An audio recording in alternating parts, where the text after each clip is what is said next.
Ladies and gentlemen, please take your seats. With a new year also comes promise of new beginnings, and guess what? If you're within the sound of my voice, that must mean you're in the seats with once more. As always, my name is Dave Voigt, and I'm the host of this podcast, where we sit down with a wide-ranging variety of entertainment industry professionals. We pick their brain about current projects, state of the industry, how they got started, and so very much more in a light and in a conversational fashion. And if you like how we do things around here, I will assume that you do, because let's face it, you're listening right now. So please keep listening. So hit subscribe. Give us the old 5-star rating on your podcast provider of choice. We're available pretty much everywhere. Places like Apple, Amazon, Spotify, Google, and plus we archive every single one of our episodes over at our In the Seats YouTube channel. So you can give us a like and subscribe there as well. We'd absolutely appreciate it. Also, don't hesitate to check us out on social media. Places like Letterboxd, Facebook, Twitter, Threads, Blue Sky. I'm running out of ideas, but we post whatever updates we can over at In the Seats. But at the end of the day, please come by, pay us a visit over at In the Seats, intheseats.ca for all the latest and greatest from the world of film, television, basically the moving image at large. Because guess what? If we live to watch it and read about it and talk about it, we live it that much more when you come by and read about it and listen about it. So please do us that kindness. Come on by and pay us a visit. Well, boys and girls, we're into a brand new calendar year. We took a little bit of a break. Not intentionally, mostly just burnout and family and holidays and all that other fun stuff. Apologize for me being a little nasally. It's the curse of living in Canada with a lot of a lot below freezing temperatures and walking the dog and all that sort of fun stuff, which is a good enough segue enough to get under a blanket, stay home, and watch some TV. Watch some Canadian TV.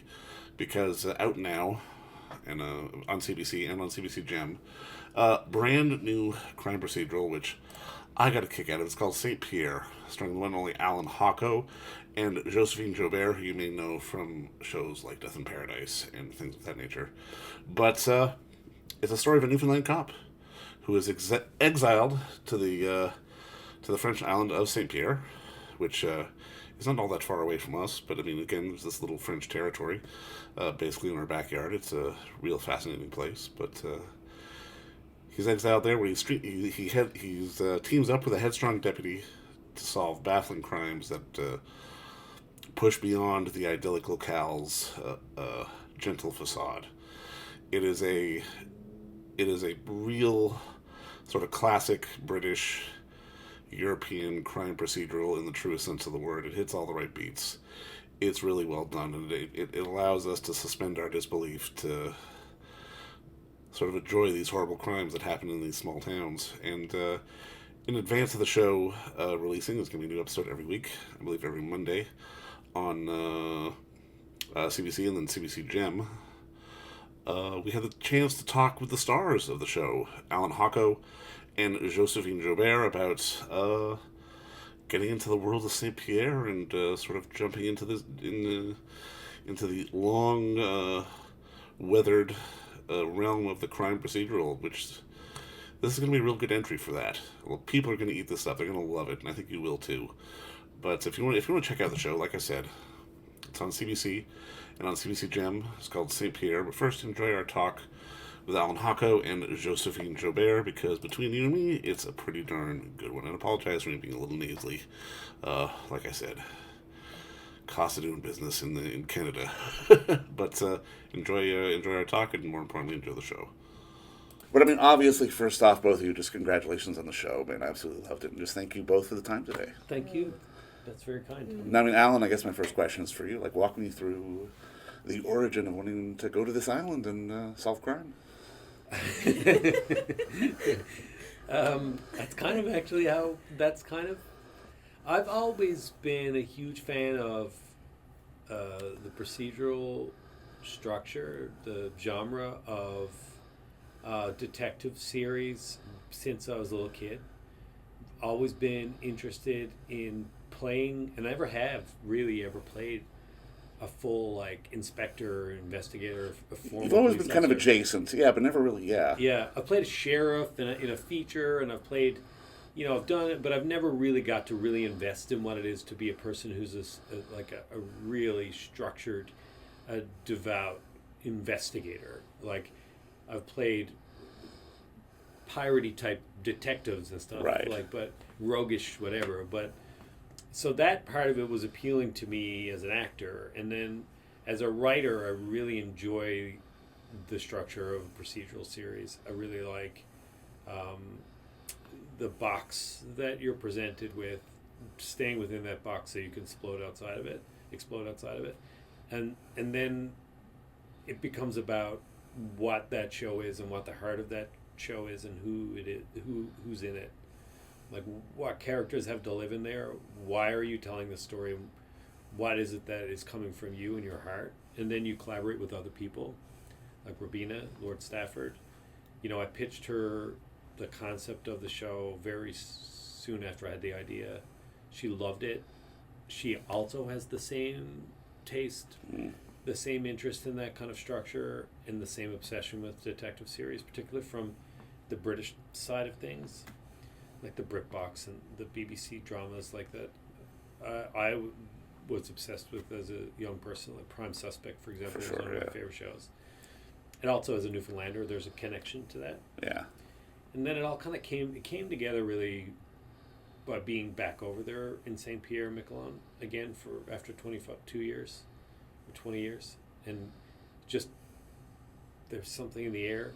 It was like this super hot night in summer, and the mist in the darkness, the mist was on the road but see-through. It was like we had like a couple of those experiences where like, but it just felt so dramatic, and everything about the concept of the show was just screaming at me. I couldn't put it away. And you know, as a writer or as a creator, when you can't put it away and you can't close your eyes and not think about it, that it's something that has to be dealt with. So luckily for me, when I tried to deal with it, it was born into this whole other thing and this different creation with tons of collaborators. Love it. I mean, I guess that leads my next question to you, because obviously you have loads of experience when it comes to the procedural, and I mean, obviously this is not Death in Paradise, but I mean, there are some parallels. Like, what was it about the material for you that made you want to do this? What made it stand out? I mean, obviously I think Allan's passion is probably one of those things. Yeah. No, at first, I'm going to be honest, I was like, another police show? Right. Like, I called my agents, like, do we really want to do this? Because as an actor, you want to do different things, okay? You don't want to play the same roles all over again and again. But I was like, okay, don't be stupid, read the script, and then you'll make a decision. I read the script, I fell in love with everything, the writing, the story, the characters. I was like, okay, let's audition. So one audition, one tape, two tapes, blah, blah, long process. Sure, yeah. You're like, I want to do it, but I want to get too excited because you never know, you might be disappointed. Yeah. But really my character was my main motivation because I love this woman. Like I want to play her, I want to be her. And then we did a reading on Zoom. With Robina was there, Janine, Allan, and like so many people. Not intimidating at all. And then when we started reading together, it felt so natural and so right, and I fell in love with his personality and his talent, and I thought he was so natural, and I was like, I want to work with this guy. We did the reading, it felt good, and then he told me one thing, I don't know, he told me like, thank you so much, compliments and everything, and I was like, I think it's a good sign. Like he enjoyed what we did. And then my parents were downstairs, we were staying in a house. And I told my parents, I want to do it. This is for me. There's no way. And I prayed every single day. And I was so happy when I finally got the answer. It took forever, like it felt like forever. For sure. It was just a week, but but it's too the long. longest week of my life. I'm so excited for something. It feels like a lifetime. And I'm so happy I don't regret it because it's been the best experience of my entire career. Well, I love it. I'd love to hear that for sure. Yeah. No. That's an incredible thing to say. And but it's so true. It's very beautiful. How am I ever going to be able to work on another set? No, seriously, it's a good thing, but it's a bad thing because I will always compare it to what we have with Saint-Pierre. So. Josephine sets a tone on a set too. It is like, if you're not following her lead in terms of preparedness, positivity, openness to people, zero ego. What? I started to get emotional again. No, It's don't do it. generosity. It fills leadership. You know, there's different levels of leadership in a film or television situation. Yes, it comes from us at the EP level at the top, the corporate level, you know, but it also has to disseminate through your generals, and like Josie's like one of our generals in the floor, and everybody loves her. Everybody is you make no demands of people's time or energy. You meet them halfway, and everybody wants to fulfill whatever it is you want, which you truly are the lowest maintenance person on that set. But it sets a tone for everybody. It's like, this is what we're doing here. We're here to work. We're here to have a really good time and be very grateful for this moment. And you put that out there in the universe in such a generous way that I'm so grateful for. It makes me so yeah, it is the best set, and you're a huge part of that. Best set. It really is. But Yeah. Something I really appreciated about the show is just the attention to detail. I mean, it's such a little thing, but the first episode, she comes to you with the forensic suits, and it's just like, thank God. It's, you know, they're doing it properly. You know, Yeah. no, like North American audiences aren't always used to seeing that. But when I saw it, I'm like, this is a proper procedural. I absolutely love it. yeah. For both of you, how important was sort of the attention to detail when it comes to solving crimes in an environment like this? Well, it's interesting because it is a foreign land, right? Yeah. So there are details that are there that are just low-hanging fruit for an audience to discover. For sure. That you wouldn't expect. Like the electricity is 220. Yeah. It's Europe. Yeah.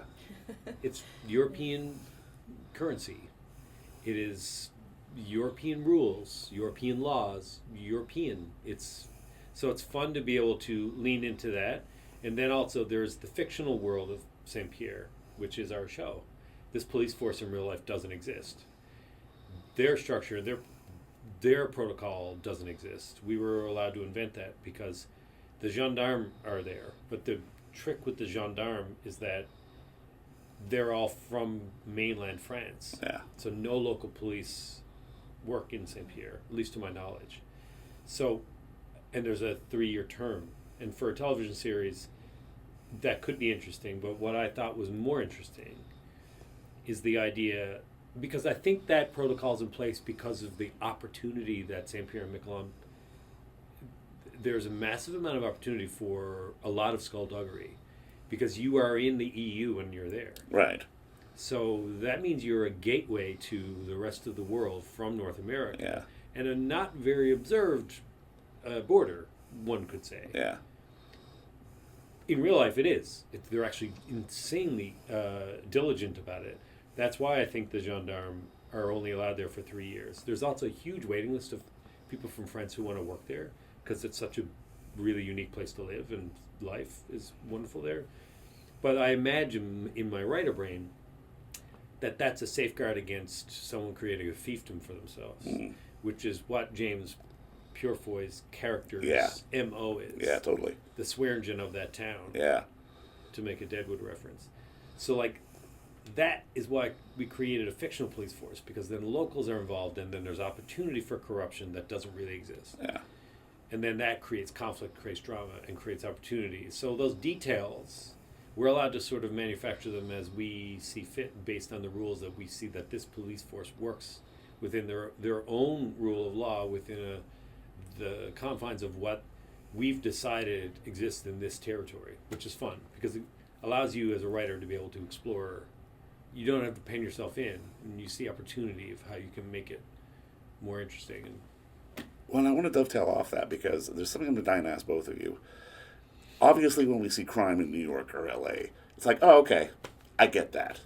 But when we go to Saint-Pierre, when we go to Midsummer, when we go to the islands, and we see the amount of crime that's there, it's off the charts. yeah, it's like But our suspension of disbelief is willingly turned off to go on the ride. From your perspective, why do you think audiences are willing to buy sort of this kind of skullduggery, as you say, in these very unique environments? I think in our case, Shetland is another, or Broadchurch. I mean, Yeah, totally. Yeah. we just buy it. Yeah. And in our case, Saint-Pierre is such a foreign entity to anybody Right. that really isn't from Newfoundland or Saint-Pierre. I mean, it's kind of its own thing. So no one, I did a series, Republic of Doyle, where it's the same thing. We Sure. fictionalized a version of Newfoundland. Sure. I think we respected it, but in the same way that we're respecting Saint-Pierre, but we are fictionalizing a version of this town. And then it's like the structure of this series, there's something familiar about it to a viewer that I think there's comfort in. There's also an immense amount of positivity in this series, even though we're dealing with the structure of these horrendous murders. There's something familiar and comforting in a world where the rest of everything that we're sort of inundated with is the level of negativity. There's something about the comfort food of a good mystery novel. Two good people trying to do the right thing, to find the bad guy, to kind of keep things simple in our world. There's something about that. I think there's comfort to it. That people just buy into that concept. I don't know. It's a cop show. We need crimes and murders. For sure. We cannot do a whole episode when nothing happens. No, So yeah. I think people know that it's fictional, and that's why they watch the show. So I know it's a bit extreme that every day there's like a big case or anything. It was the same in Death in Paradise. Yeah. It's like such a tiny island. How is it possible? But I mean, If you have an that's the episode whole about a concept of jaywalking it, case, so, no one's going yeah. to care, right? And I mean, it's one of those things that, I mean, I've always loved and appreciated is the banter. I'm kind of curious, like when you two first met, how long did it take to get sort of the patter going? Because, I mean, even from that sort of first scene, he's on the gurney, and you're wheeling him down the hall, and you're talking in French, and everyone's going back and forth. The banter and the chemistry was obvious. And, I mean, in a show like this, that helps so much. Was that sort of instantaneous? Did it take a minute? Like, how did you guys manage to sort of get that sort of rapport going? It was so natural, and it was like, you always talk about the first take that we did, the very first one. I think it's episode 3, 4. Okay, I have to be honest. The day before we started filming, I had a panic attack. First time in my career. Oh my God. You're always very nervous when For you sure, start a new right, project. You're right. like, I'm not gonna be good enough and everything. But I don't know, because I just suddenly realized that I was playing like my character was important, you know? Yeah. And because I had like Allan and Robina, and I know how much love and passion they put into this project, and I love them so much, I really did not want to disappoint them. So I was like, what if they think that they made the wrong choice? What if I'm not good enough? What if? I called my parents, I was crying on the phone, I'm not gonna do it, I cannot, couldn't remember my lines, it was awful. But just because I wanted to do things well. So first day on set, you don't know anyone, you don't know the dynamic, the vibe. It's very new. And I remember the first take we did, I was like, okay, oh, good girl. Like, why are you panicking? It felt so right and so easy. And I was like, okay, this is what we're doing, and this is how it's gonna be, and we're gonna have so much fun. It was just obvious. I don't know how to explain it. It just felt so natural. Well, it's a beautiful thing. Yeah. We had a kind of nothing scene about two people who've known each other now for 4 episodes. This is our first scene. Walk across the street. I say, what's the deal with Channel 8 and Boone? And Josie says, I don't know, I thought he'd really enjoy the birder banter. It's a local birding channel, and the gag is that she had this cop listening in for like a SWAT team, and it's actually a birders channel. Anyway, nothing. And then she stops and says, Fitz, what's wrong with you? Don't suffer in silence. We have this little talk. And it was like we've been doing it our whole lives. Yeah. And the head of drama, Sarah Adams, was on set with us. And she and I go way back. We did COT together, But this concept of this show, this new big show, she came to set to make sure, okay, what is this going to be? What were they pitching us? What is this concept? And she just pulled me aside and she was like, that is crazy. That is like, you've been doing this together for 8 years. She was like, I get it. And that's just fluke. That is, Josie talks about, okay, you're prepped to get ready for that. But my impression of what I saw you that day before, I was like, oh, she's just, I didn't know what it was, but I was like, but she's just got to get ready for tomorrow. Okay, cool, give her space. Then the next day on set, I was like, that person is a professional. There's no drama. You didn't make that anyone's problem. You put it away, did your work, and showed up and did it. Hit your mark, were courteous, and knew your lines. And you were like, and for me, in a partner, a scene partner and a show partner, you're like, that is like, you're so grateful for that. Someone puts it first, does the work, clearly loves it. And like, for me, acting with Josephine is like, we don't have to go, there's no games or shit. You just talk. We know our work. We did our character work. I think, anyway. We don't even talk about the scenes. Like, what do you think? How we should do it? We just do it. And if like something doesn't work, then we can talk about it. But I don't know if we've ever done that. No, never. No. I mean, is that how you get over those nerves, though? Because, I mean, I can imagine even you as an EP would be like, day before first day, it's like, oh, God, what if we suck? You can't. I don't let that in because it's too late. Right. You know the old adage, right? You just have to walk up to that cliff and then find out, right? Worry about the things you can control. So, right. You imagine the amount of prep work that I've done with this show and the team, right? It's not just of course, me. Right. There is a ton of people who are really good at their jobs, putting everything in place. And I've been in situations where you shoot at first. Look, and I'm not being self-congratulatory here. I don't know what people are going to think of this show. I love it. And I love the first cut I saw of it. And that's never happened to me. In a first episode of any season of any show I've ever done, I was like, my director's cut. We had to do a lot of work on it, me and the editor and the director. But I was like, oh my God, we did the thing. Well, great. That's as good as I can do. So put it out there in the ether and hope that the world likes it the way I do. That's all you can hope for. You can't worry about whether they're going to like it or not because you would go insane. Because you can't. Of course, yeah. I'd be crippled by that anxiety. For sure.